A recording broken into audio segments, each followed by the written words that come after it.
Seja bem-vindo e seja bem-vinda a mais um episódio do Chutando a Escada. Aqui é Felipe Mendonça e hoje eu recebo a grande pesquisadora e professora Camila Vidal. Ela é lá da Universidade Federal de Santa Catarina, atua tanto na graduação como na pós-graduação em Relações Internacionais. Uma excelente pesquisadora. Além de tudo, ela tem uma vasta publicação aí sobre o papel das ideias, as relações internacionais, o poder das ideias, a discussão sobre a manutenção hegemônica através da construção de consensos, o papel dos Estados Unidos nisso tudo, como que os Estados Unidos articulam as suas ideias, por exemplo, em regiões como a América Latina, ou seja, como que as ideias têm poder e como que os Estados Unidos utilizam as ideias para poder difundir no mundo o seu estilo de vida, né, e a sua visão sobre principalmente como se deve organizar a política e a economia. Camila Vidal tem uma vasta publicação sobre o tema, como eu já mencionei, eu recomendo que você dê uma olhadinha lá nos textos da professora Camila. Enfim, ela também é pesquisadora do Instituto Nacional de Ciência e Tecnologia para Estudos sobre os Estados Unidos e também do GPIC, que é o Grupo de Pesquisa e Estudos Estratégicos de Política Internacional Contemporânea. Bom, o Chutando a Escada, como você sabe, é um projeto de divulgação científica na área de relações internacionais que é patrocinado, apoiado, né, pelos seus ouvintes, não tem nenhuma vinculação institucional. Então, se você gosta desse projeto, gosta de divulgação científica, gosta de política internacional, considere apoiar o Chutando a Escada. Para isso, é muito simples, basta entrar em www.chutandoaescada.com.br e você pode contribuir lá a partir de R$2. E a gente vai bolar aqui uma promoção relâmpago. Você sabe que o Chutando a Escada auxiliou aí na organização de um livro chamado O Manual da Internacionalista Recatada. Se você entrar como apoiador ou como apoiadora do Chutando a Escada, nos próximos dias a gente também envia um livro para você, tá bom? Mas essa promoção é limitada, hein? Prazo é limitado, então vai valer aí na data de publicação desse episódio e na semana seguinte. Eu quero aproveitar e pedir para você que tem interesse no tema, visitar ali a descrição do episódio. A gente vai deixar lá alguns textos da Camila, incluindo um último chamado Repensando a Dependência Latino-Americana, Atlas Network, institutos parceiros no governo Bolsonaro, publicado na Revista Brasileira de Ciência Política, junto com a Jade Lopes, que também é uma pesquisadora do grupo. Luan Brum também está no grupo, já esteve aqui, inclusive falando da Atlas Network também. Se você se interessa pelo tema, eu recomendo que você também escute o episódio com o Luan Brum aqui no Chutando a Escada. Bom, então só lembrando, hein? Apoiadores e apoiadoras novas aí no Chutando a Escada vão ganhar um livro, o Manual da Internacionalista Recatada. O Geraldo não tá aqui, então eu bolei essa promoção na minha cabeça, ele que se vire para fazer isso funcionar. Tá bom? E vamos pro papo então, sem mais delongas, com vocês, Camila Vidal, falando sobre o poder das ideias e a manutenção hegemônica através do consenso. A escada é uma construção que serve para fazer um deslocamento vertical. Nem sempre é assim, mas tem um jeito de facilitar tudo isso. Elevador? Não.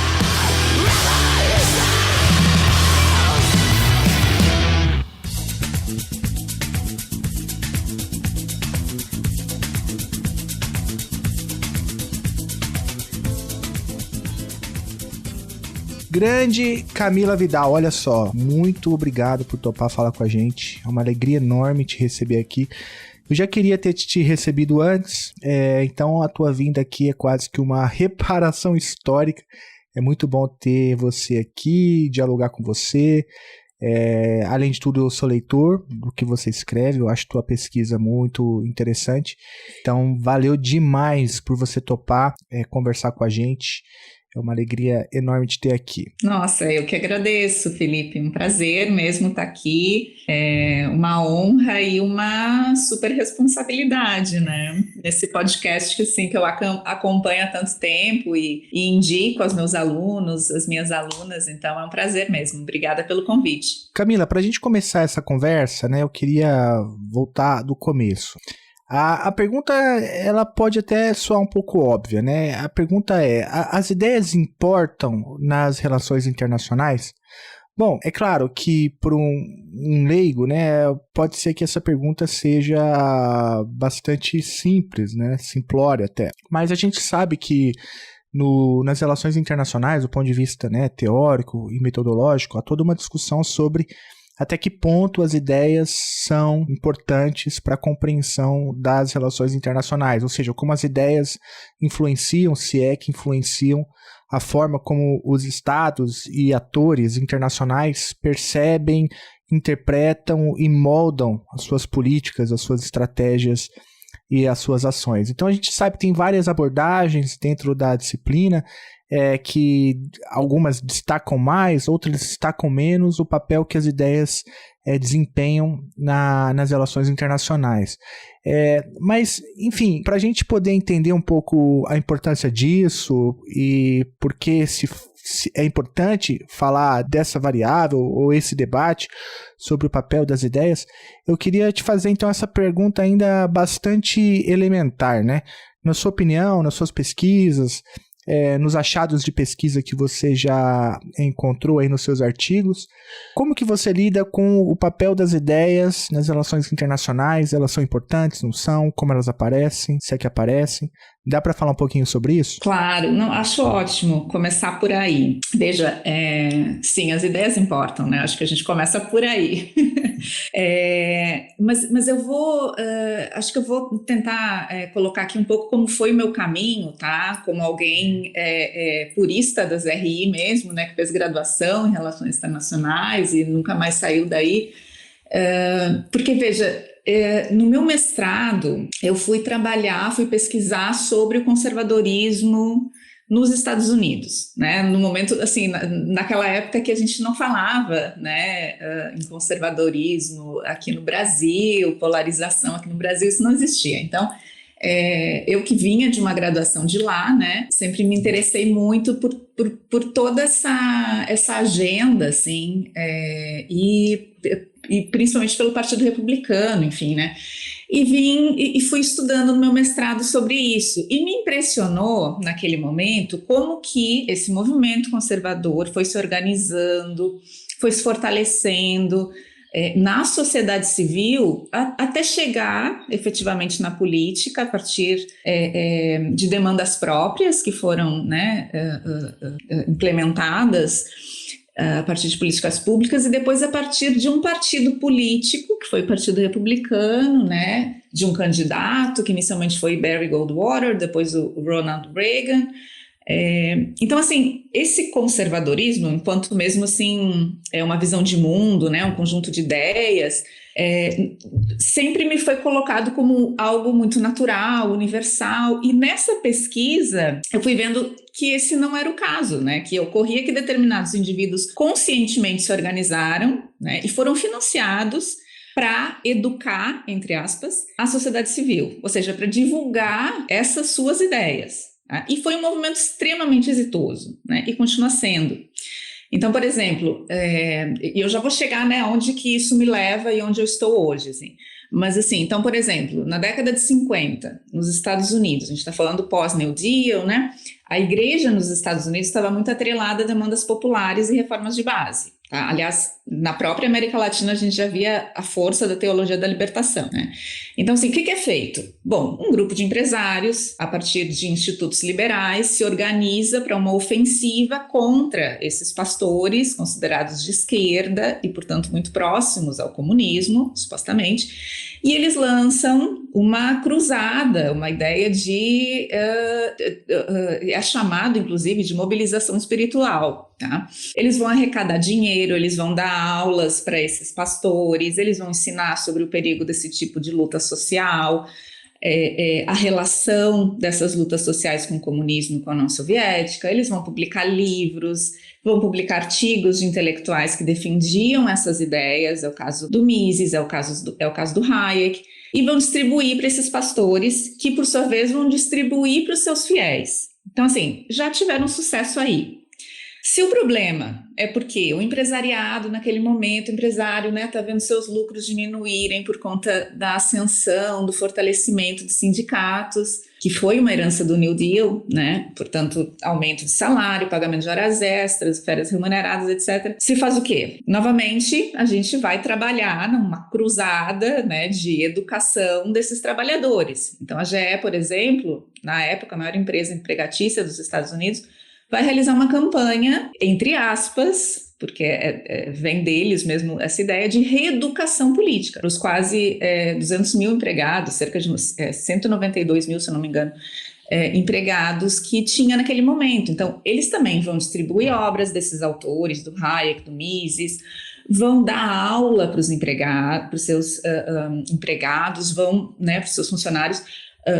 Os próprios supervisores vão receber aula e vão ser ensinados como lidar com os seus funcionários e como ensinar os seus funcionários. Então, assim, era um programa efetivamente de reeducação política dentro de uma empresa. Contava com Ronald Reagan naquele momento, que foi contratado pela GE para isso. Então, veja, eu saio, Felipe, de uma área de relações internacionais onde a minha carga teórica era basicamente uma escolha entre entender os fenômenos através de poder bélico, né? Então, o poder é bélico, ou através da cooperação, né, de organizações multilaterais, enfim. Então, assim, eu tinha a opção, ou, né, o meu recorte é realista ou é liberal, basicamente isso. Só que essas perspectivas não me permitiam naquele momento explicar, né, ou entender o que eu estava vendo ali, efetivamente, né, nessa pesquisa. Que a luta mesmo se travava no âmbito das ideias, da consciência que você tem do mundo, porque é a partir da maneira como você vê o mundo que você vai agir. E nada melhor do que tentar moldar esse pensamento, né, essa visão de mundo, essa consciência de parcelas enormes da população, para que elas passem a reproduzir a sua própria visão de mundo, né, com seus interesses. E interesses materiais, né, inclusive, privilégios. Então, eu saio de uma área que sequer prioriza, né, abordagens teóricas e o âmbito das ideias, porque, né, a gente está falando de uma área que prioriza o poder bélico e, né, estudos, pesquisas, onde o referencial teórico é relativamente negligenciado, assim, e onde a própria área de RI incorporou essa naturalização e essa universalização de determinadas perspectivas, né, e mesmo de autores. É o caso, por exemplo, do Morgenthau, né, que a gente, obviamente, desde lá do primeiro semestre de uma graduação em Relações Internacionais, a gente vai entender o que é o realismo a partir do Morgenthau e tal, como se fosse natural, né, algo dado, enfim, quando na realidade é um intelectual que até então era relativamente marginal no âmbito da academia estadunidense, até que a Rockefeller Foundation resolve financiar ele, publicar ele, né, divulgar ele, e ele alcança a proeminência que alcançou. Então, assim, não são as ideias dele efetivamente, né? Foi tudo, toda a organização em torno dessas ideias que sustentam uma determinada visão de mundo, né, e de interesses que naquela época fazia muito sentido para uma política externa estadunidense. Então, só para finalizar, assim, esse meu, né, tentando explicar como que eu cheguei até aqui, é que, veja, me parece que os conservadores, aqueles que eu estudava, né, eles entenderam muito bem o poder, o papel das ideias, né, e aplicaram isso, souberam aplicar isso. Então, a gente vai ver o Robert Nisbet ele tem um livro, inclusive, Ideias Têm Consequências. A gente vai ver o Arvin Kristol falando que o maior poder que alguém pode ter é o das ideias, porque é a partir da sua visão de mundo que você vai atuar nesse mundo, né? Aqui no Brasil, o próprio Carlos Lacerda tem um livro lá dele, cujo título é O Poder das Ideias. Então, eu tive que meio que por conta buscar algo para além do que, né, me tinha sido ensinado assim, na graduação em Relações Internacionais. E daí é que eu chego no Gramsci, no Antônio Gramsci, nos neo-gramscianos, depois de ler um livro do René Dreyfus, né, 1964, A Conquista do Estado, que eu fiquei fascinada. Eu disse, é isso que eu quero, é por aí que eu quero ir. Foi interessante a maneira como você construiu, né, essa discussão sobre as ideias, porque assim, no limite, né, existem tantas ideias quanto indivíduos no mundo, né? Mas a questão não é a ideia em si, né? Pelo que eu estou entendendo da discussão, é a maneira como se utiliza, né? Utiliza-se uma ideia que muitas vezes passa por um esquema de financiamento com recursos públicos ou com recursos privados, ou seja, as ideias elas não são naturais, elas não são inocentes, aquelas, por exemplo, que ganham o mundo, né? Há todo um esquema, se eu estou entendendo correto, né, de financiamento, ou seja, as ideias, as principais, essas que a gente está falando, essas que moldam a política externa, elas são úteis para a defesa de um determinado interesse, não é? É por aí? Exato, não poderia ter colocado melhor. Eu acho que é isso. Não? Quando eu digo assim, né, que a gente precisa redimensionar o papel das ideias, não é que eu queira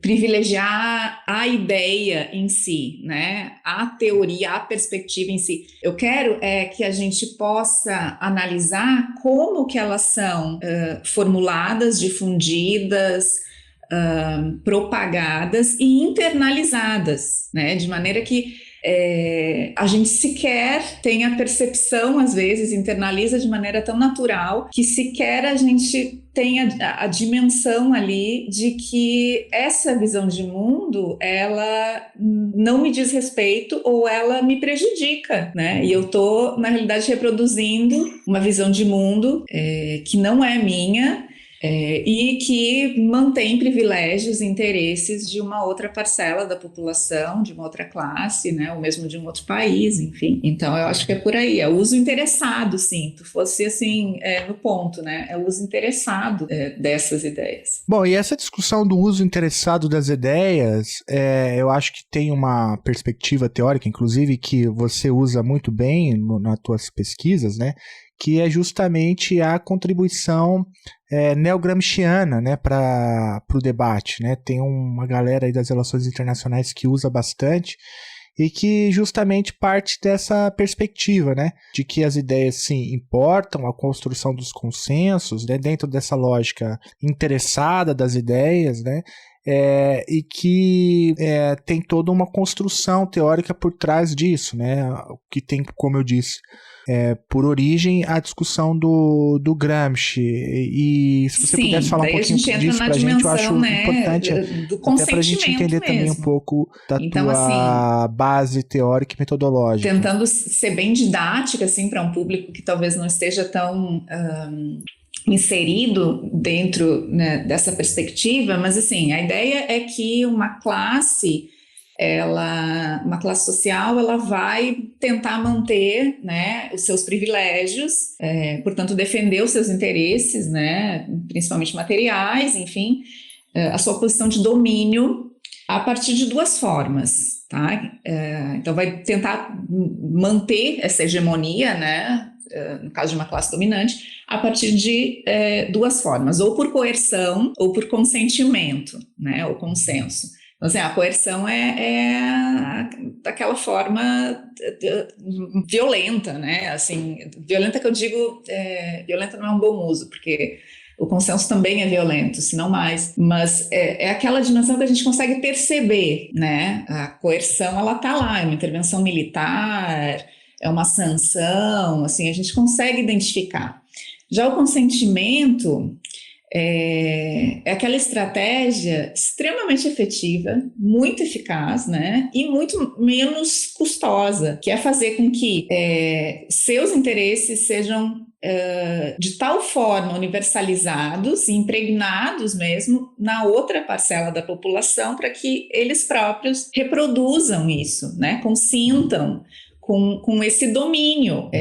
Então, como que isso é feito? Eu, nas minhas pesquisas, tenho tratado muito de analisar os instrumentos utilizados para a criação e para a manutenção de um determinado consentimento na população. Então, eu tenho tratado de analisar, por exemplo, usos de instituições por parte dos Estados Unidos. Os Estados Unidos sempre assim, foi muito presente, né, nas minhas pesquisas, até pelo fato da minha graduação ser lá, né, e eu fiz graduação no momento de governo Bush filho, então assim, a política externa do Bush me fascinava, né, negativamente, claro, mas eu queria entender aquilo, assim, né, então eu vejo que, ainda que esses dois pontos, né, coerção e consenso, eles sempre andam juntos, mas em determinados momentos um se sobrepõe ao outro dependendo do contexto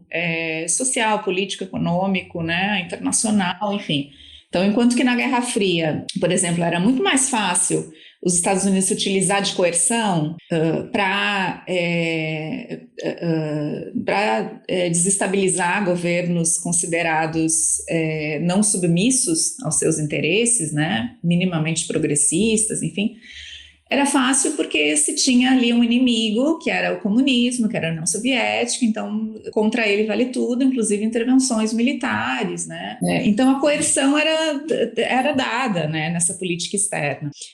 O consentimento também existia, né, ao mesmo tempo, assim. Então, assim, mesmo antes de uma intervenção militar, você precisa preparar o terreno. Então, como é que você prepara o terreno? Desde institutos que financiam determinados candidatos, institutos que lançam boletins supostamente científicos, né, sobre o perigo comunista e tal. Até mesmo o uso de publicidade, né, rádio, jornal, enfim.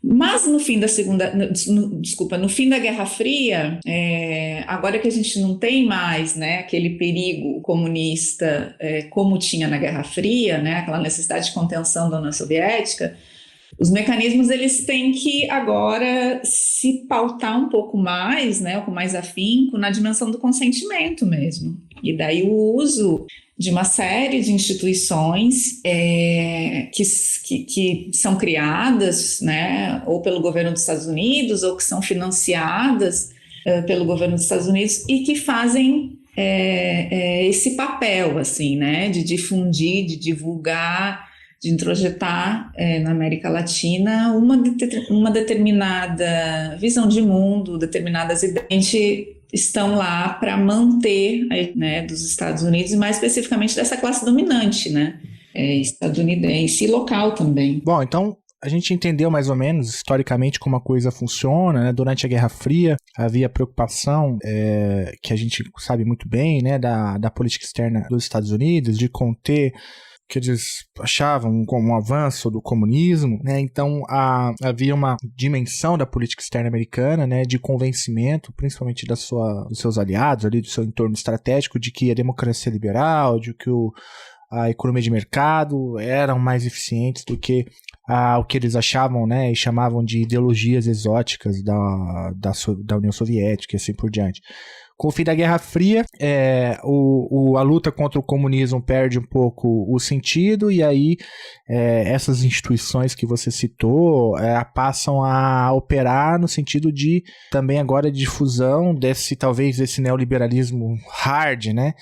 Eu acho que vamos tentar, né, agora ser um pouco mais, eu vou tentar um pouco mais empírica nos objetos que eu venho pesquisando, né, para evidenciar ou para tentar mostrar, tentar desvelar, né, essas redes e essa capilarização, efetivamente, dessas ideias na América Latina.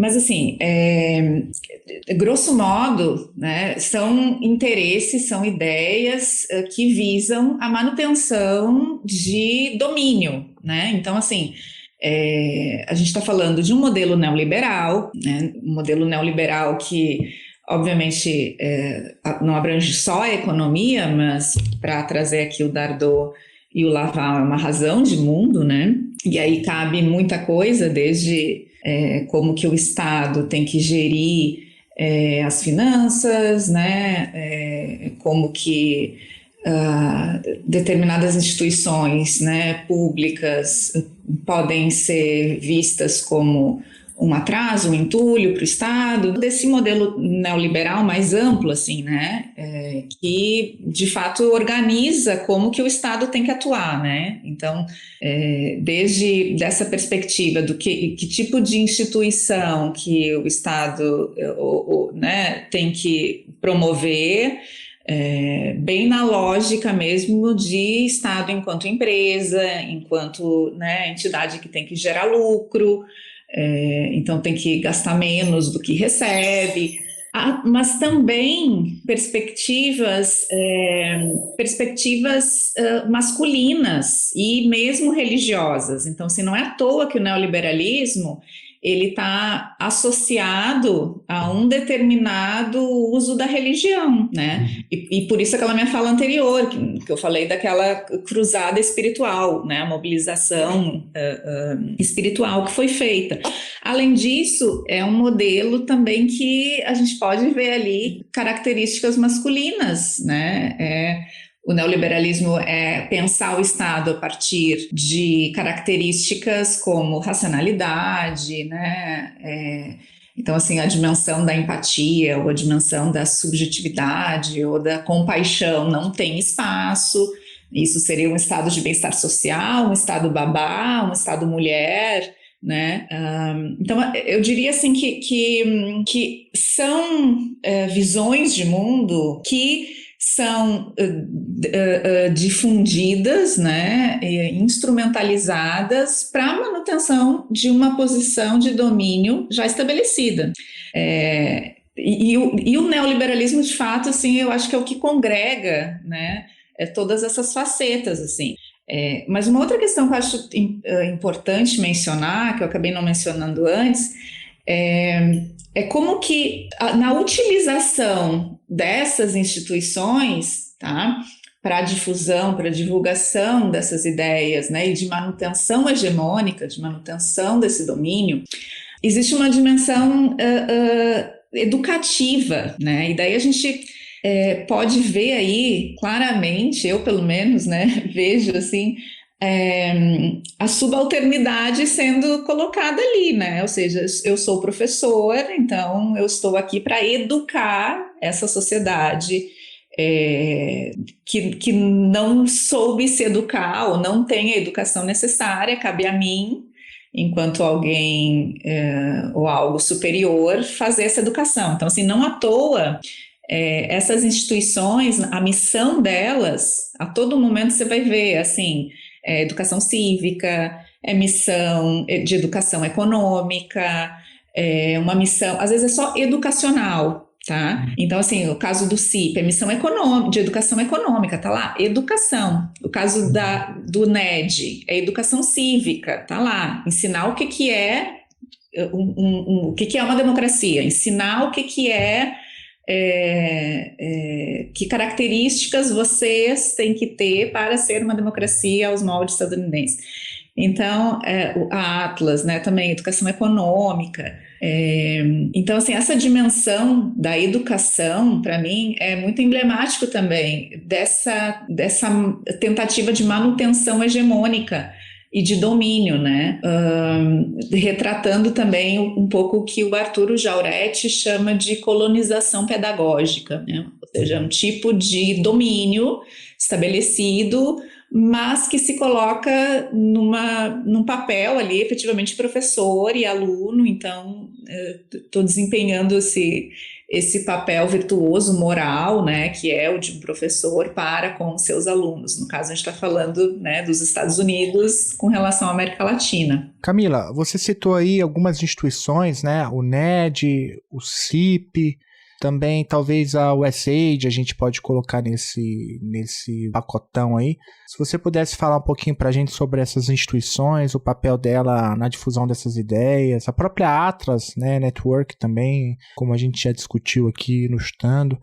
Se pudesse falar um pouquinho para a gente, eu acho que é importante. Sim, veja, todas elas, né, USAID, NED, CIP, e mesmo a Atlas, que o Luan já foi aí e conversou bastante sobre isso num episódio memorável, são instituições que estão interconectadas, né? Então, assim, a gente começa a falar do NED, mas eu preciso voltar e falar da USAID, né? Eu vou falar do CIP, eu preciso voltar e falar do NED, da USAID. Então, acho importante fazer esse relato, assim, né? São instituições que elas trabalham conjuntamente no sentido, assim, operacional, né? Principalmente no âmbito dos recursos. Então, assim, a USAID, né? Vamos começar pela USAID. A USAID é uma instituição governamental, né, estadunidense, antigamente chamada de AID, e mais recentemente foi colocada o US na frente para deixar bem claro que era uma organização governamental estadunidense, e que eles a todo momento fazem questão de lembrar que estadunidense do povo dos Estados Unidos. Então, inclusive está lá no logo, né? USAID do povo dos Estados Unidos. É um presente do povo dos Estados Unidos para o país que está recebendo recursos ou trabalho da USAID, treinamento, enfim. Mas assim, cerca de quase 100%, 98% dos recursos repassados para a USAID vem diretamente do governo federal com o aval do Congresso, tá? E só para ter uma ideia, em 2021, se eu não me engano, foram destinados quase 40 bilhões de dólares. Então, assim, é uma instituição que tem muito dinheiro ali, né? E que trabalha bastante canalizando esses recursos para projetos e para instituições em outros países, tá? Na América Latina, essa instituição desempenha um papel bastante importante, tá? E a própria América Latina é vista para eles como uma região extremamente estratégica. Então, assim, a última, eles, de tempo em tempo, eles fazem relatórios de estratégia regional conjunta da USAID, tá? E do Departamento de Estado. O último que eu tive acesso, que foi de 2019, eles colocam ali a preocupação que eles têm com a atuação chinesa e russa na região, a preocupação com países considerados autoritários, como Venezuela, Nicarágua, Cuba, né, a tríade. E nesse relatório, eles vão, por exemplo, organizar estratégias de ação. Então, eles vão dizer que eles querem um hemisfério seguro, portanto, sem influência ou sem atuação chinesa, russa, né? Eles querem um hemisfério próspero e daí com uma perspectiva econômica atrelada, né, ao neoliberalismo, condições de comércio, enfim, neoliberais. Inclusive, eles vão colocar nessa estratégia que eles querem melhores condições de comércio para com as empresas e as exportações dos Estados Unidos. E eles também vão dizer que eles querem instituições democráticas mais fortes, por isso o perigo de Cuba, Venezuela e Nicarágua, né, eles entendem dessa maneira. E o último ponto era de que eles queriam maior receptividade latino-americana com relação à liderança dos Estados Unidos. Então, assim, está ali, explícito, a tentativa de manutenção, né, de domínio, de hegemonia na região dentro da USAID. Mas assim, a USAID recebe esses recursos, então, né, do governo federal, recursos públicos, e a partir daí ela vai canalizando para alguns países, mas não é o governo do país efetivamente que recebe, são projetos locais ou são institutos locais. Então, por exemplo, o Haiti é o principal receptador de ajuda da USAID, né, de ajuda entre aspas, de recursos da USAID. Esses recursos não são enviados diretamente para o governo haitiano, mas são enviados ou para empresas estadunidenses ou para instituições locais ou para ainda instituições que se colocam como privadas, tá? Mas que recebem recursos, né, públicos, governamentais dos Estados Unidos, que é o caso do NED e do CIP.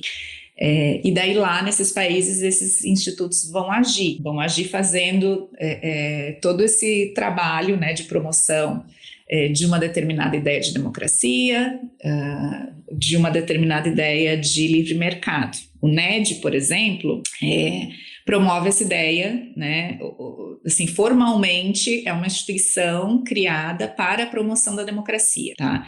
Então, foi criado no governo Reagan, na década de 80. A própria USAID tinha financiado um estudo para que se criasse, né, estratégia para a promoção de uma democracia no exterior, e esse estudo, então, recomendava a criação de uma instituição privada e bipartidária, que foi o National Endowment for Democracy, o NED, tá, que tem início lá em 1983, no governo Reagan, como eu comentei. E o NED, ele, de novo, ele recebe recursos via USAID, então ele também recebe recursos públicos, governamentais, tá? Mas ele é apresentado como uma instituição privada, né? E daí isso faz parte dessa tentativa, assim, de retirar a dimensão governamental, pública, né, desses institutos. A gente tem que pegar aquele fio, assim, e ir seguindo, puxando o fio e vai, né, para ver onde é que ele vai dar, assim. Daí a gente vai ver que os recursos do NED são públicos. Os indivíduos que trabalham no NED são indivíduos que circulam em Washington. Às vezes são funcionários, às vezes são eles próprios atuais ou antigos congressistas, enfim. Então, é uma entidade que a gente pode considerar governamental, inclusive foi criada pelo governo dos Estados Unidos, né? O orçamento deles vem de lá, mas é apresentada como pública, porque daí ela tem mais espaço, talvez, né, de atuação, assim, nos outros países, a partir dessa roupagem virtuosa, né, moral, que é a promoção da democracia. Mas daí a gente vai ver, o NED está envolvido em vários escândalos, assim, né? Então, não à toa, a Rússia, a China já declararam o NED como uma espécie, assim, de persona não grata, porque perceberam que o NED estava financiando determinados projetos e determinados institutos que buscavam deslegitimar e desestabilizar o governo vigente nesses países, tá? Então, assim, não à toa, o próprio, um dos fundadores do NED e membro do corpo diretivo, ele vai dizer que o NED faz hoje o que a CIA fazia na Guerra Fria, né? Que é justamente preparar esse terreno, assim, né? Então, preparar esse terreno para manter uma ideia, né, de consenso, de consentimento ali, que seja favorável aos interesses de uma classe dominante estadunidense. E o NED, ele é formado por 4 institutos, né? Então, ou ele envia o recurso que ele recebe da USAID para parceiros, para institutos ou para projetos, ou ele envia para os seus institutos parte, né, do NED, que daí, por sua vez, esses institutos é que vão financiar ou vão eles próprios atuar nos outros países. É o caso do CIP, que eu comentei antes, né, que é o Center for International Private Enterprise, que é um instituto que se vincula com a Câmara de Comércio dos Estados Unidos, né, e que promove o desenvolvimento, então, de economias de livre mercado. O foco do CIP é isso, né? Claramente, assim, uma perspectiva neoliberal de funcionamento, né, de visão de mundo e relacionando sempre essa perspectiva com a democracia, né? Então, a todo momento, assim, uma democracia precisa de, né, livre comércio, precisa de iniciativa privada forte, enfim. E depois a gente tem outros 3 institutos dentro do NED, que é o National Democratic Institute for International Affairs, o NDI, que é um instituto representativo do Partido Democrata, lembrando que o NED foi criado já para ser uma instituição bipartidária, e tem a contraparte do Partido Republicano no IRI, que é o International Republican Institute. Além desses 3, tem o último braço do NED, que é relativamente pouco estudado. Aliás, todos eles são pouco estudados, mas esse ainda mais, que é o American Center for International Labor Solidarity, que consiste num instituto, parte ali do American Federation of Labor Congress of Industrial Organizations, que tem historicamente, né, o foco de atuação nos sindicatos. Então, esse instituto especificamente busca atuar nos sindicatos, trazendo toda aquela ideia, assim, né, de que os sindicatos têm que pautar por fazer negociações na mesa com o patrão, né, aquela coisa, assim, menos revolucionária e mais negociada, digamos assim, né. Enfim, e eles né, atuam assim, aqui mesmo. Então, a gente tem recursos advindos do NED, recursos advindos do CIP, a gente tem a própria USAID trabalhando nesses países da América Latina, né? Aqui no Brasil, a USAID trabalha diretamente na Amazônia. Então, assim, tem projetos na Amazônia. E eles são muito transparentes, né, no que eles vêm fazendo, assim. Então, eles vêm, segundo, né, os últimos relatórios, assim, a USAID vem fortalecendo a iniciativa privada na região amazônica, vem capacitando lideranças indígenas. Da mesma forma, o NED, que atua nesses países, né, e em alguns países, é o caso da Venezuela, a gente sabe o montante que chega, mas a gente não sabe para onde vai.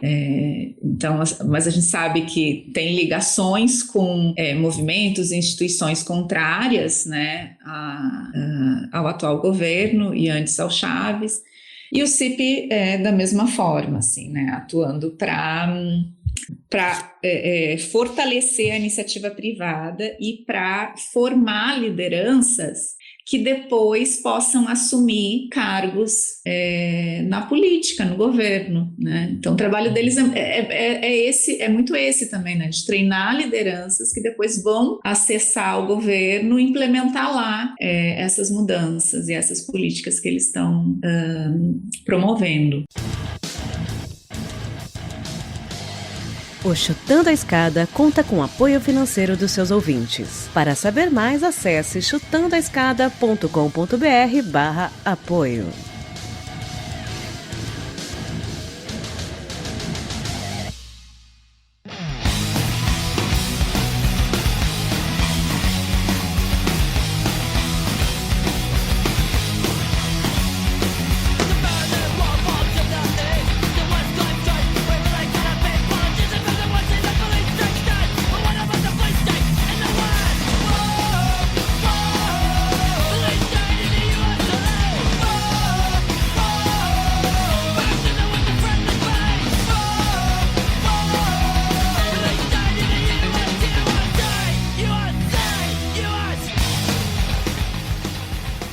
Camila, eu quero aproveitar a tua presença aqui para perguntar um negócio que eu também sempre quis entender, eu nunca entendi muito bem.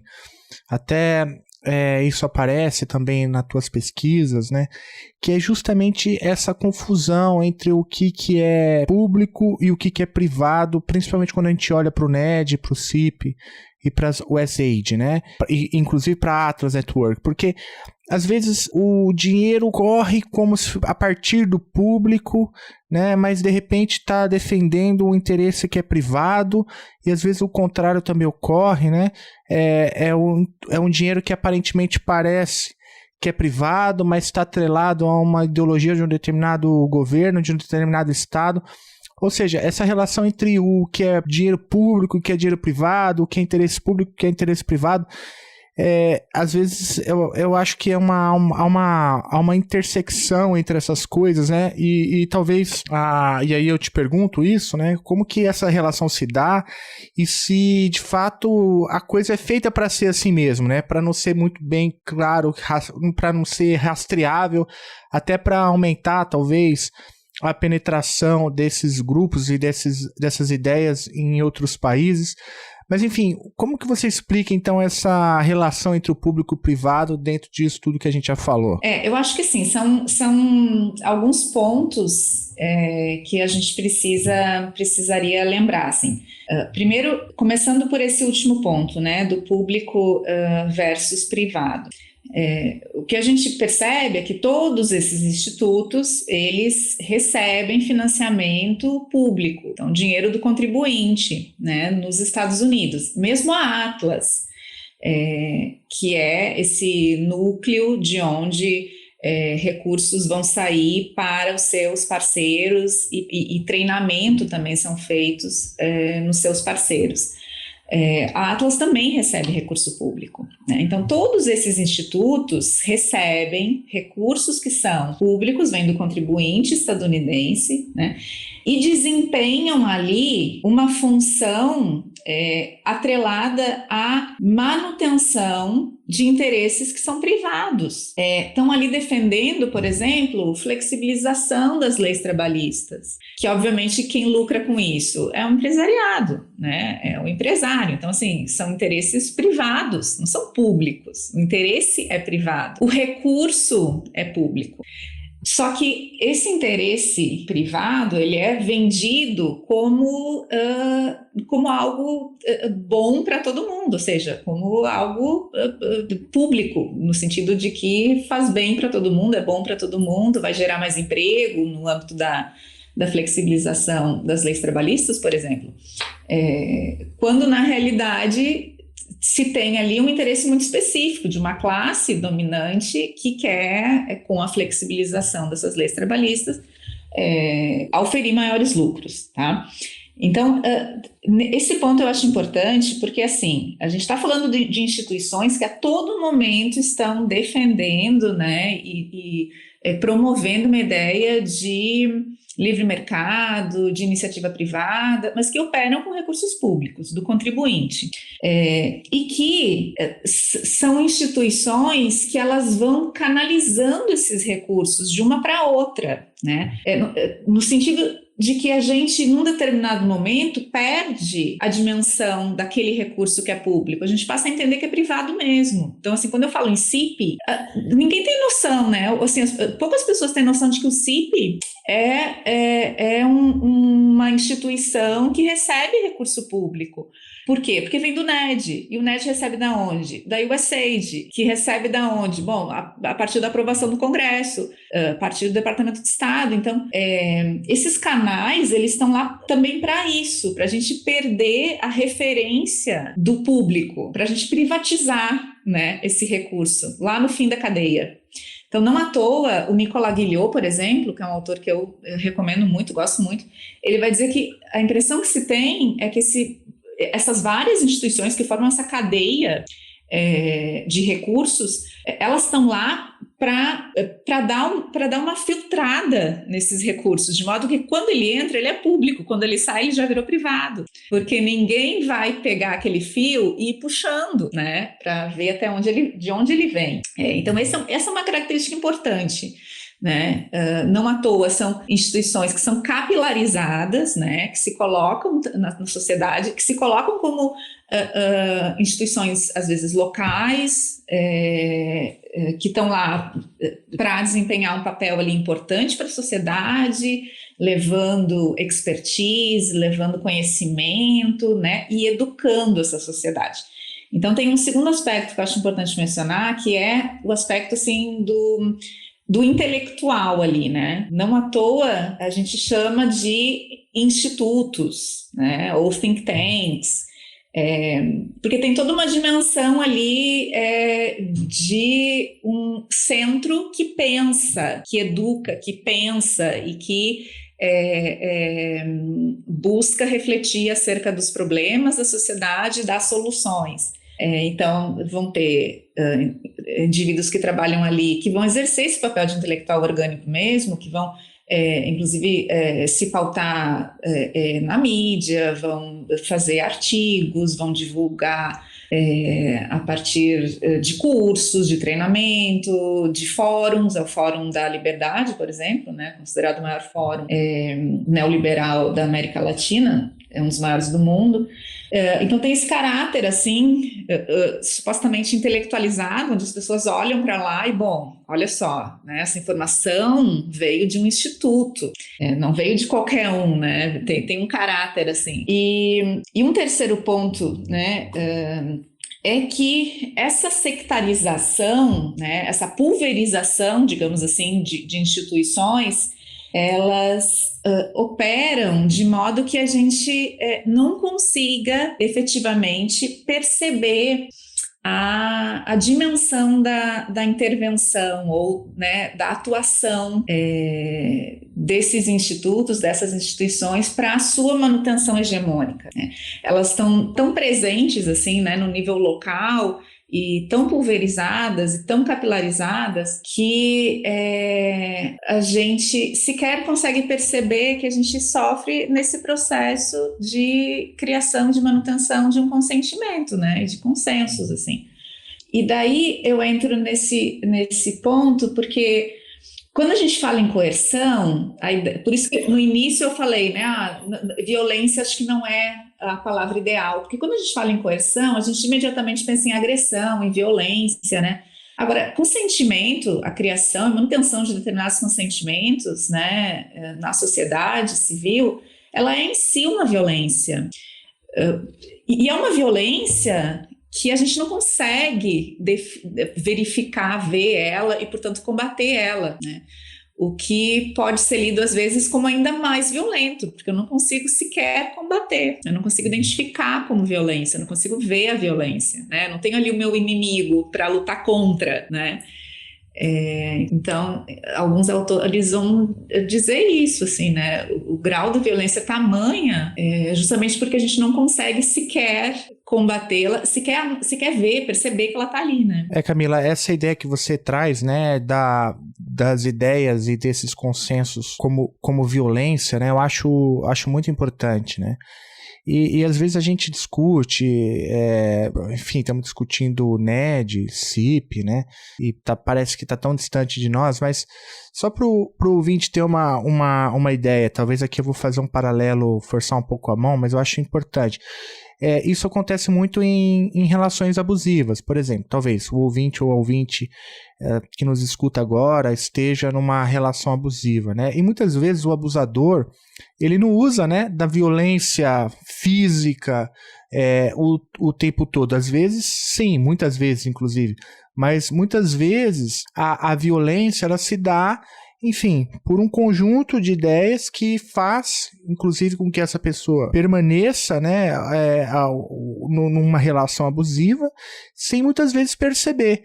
Que seja porque tem ali uma dependência financeira, ou às vezes a própria, sei lá, comunidade de fé diz que é assim mesmo, que um dia essa pessoa vai se converter e que vai melhorar, que isso vai passar. E aí isso vai ficando, você acaba vendo, né, situações onde as pessoas vão ficando numa relação abusiva sem perceber, ou seja, ela é vítima de uma violência, não percebe que é vítima de uma violência, né?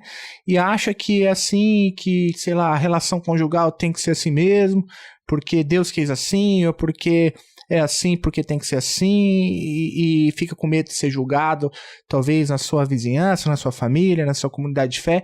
E aí essa violência vai se perpetuando. Por isso que eu concordo muito quando você fala, né, que algumas vezes algumas ideias elas são tão violentas quanto uma outra, sei lá, o uso de uma arma, né, muitas vezes, porque você vai perpetuando esse estado de coisas e acaba que naturalizando, né, uma violência que é absurda e que passa de todos os limites. Enfim, eu não sei se essa comparação que eu fiz, ela tem algum cabimento, eu não sei se vale a pena fazer esse paralelo, mas me ocorreu um pouco isso, assim, só para a gente trazer mais para o cotidiano, como uma ideia ela pode se transformar em uma situação extremamente violenta, né? Extremamente violenta. Acho que sim, né? Porque faz parte dessa construção do outro como alguém menor, inferior, né? Que é o que a gente estava falando, assim. Então,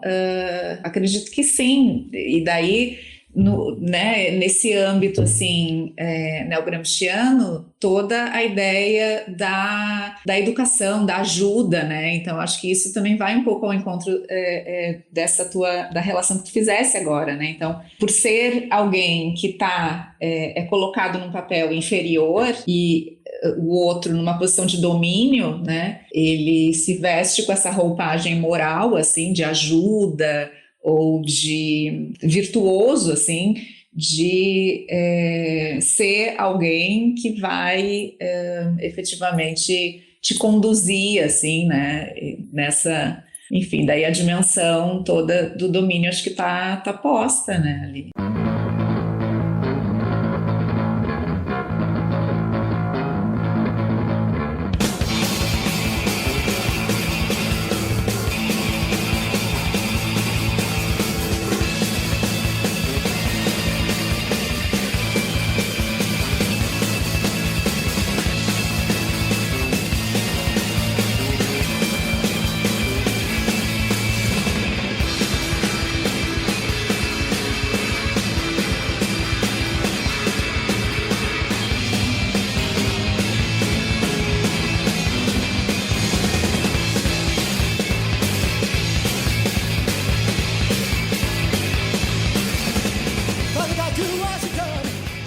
Muito bom. E Camila, tem alguma coisa que eu deveria ter perguntado e não fiz, e não perguntei? Algo que você gostaria de falar e ainda não falou?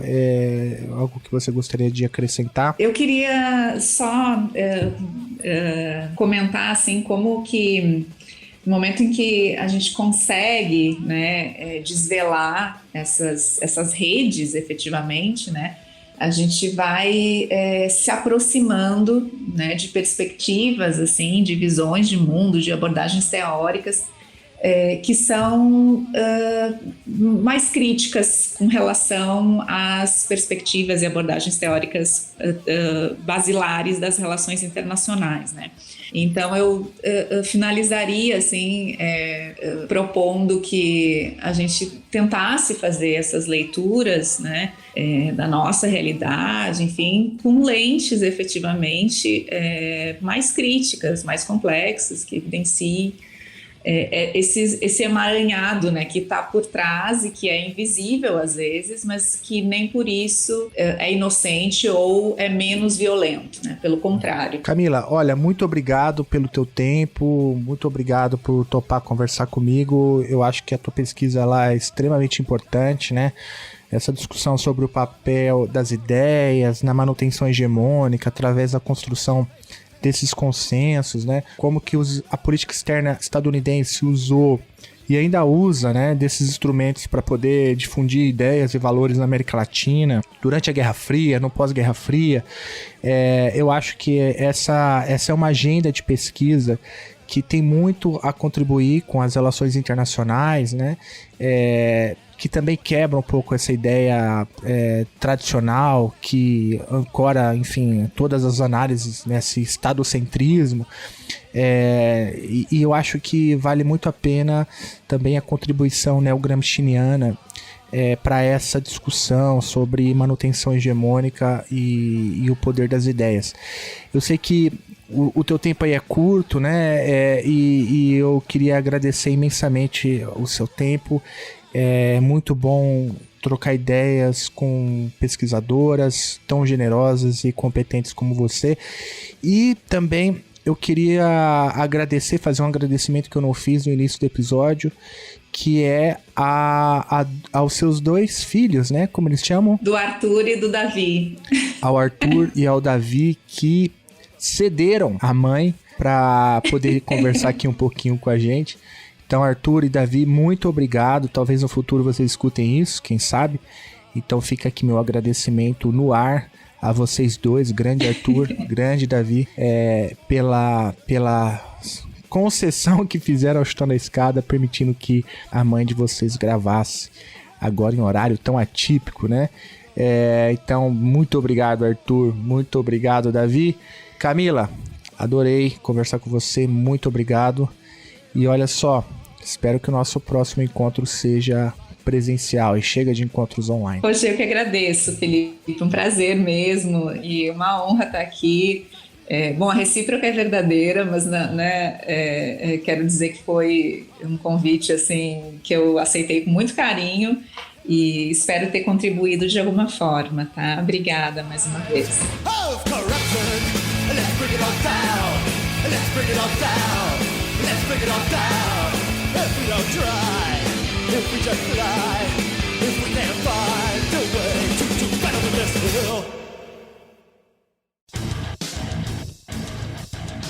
Você acabou de ouvir mais um episódio do Chutando a Escada. Para apoiar, acesse chutandoaescada.com.br/apoio.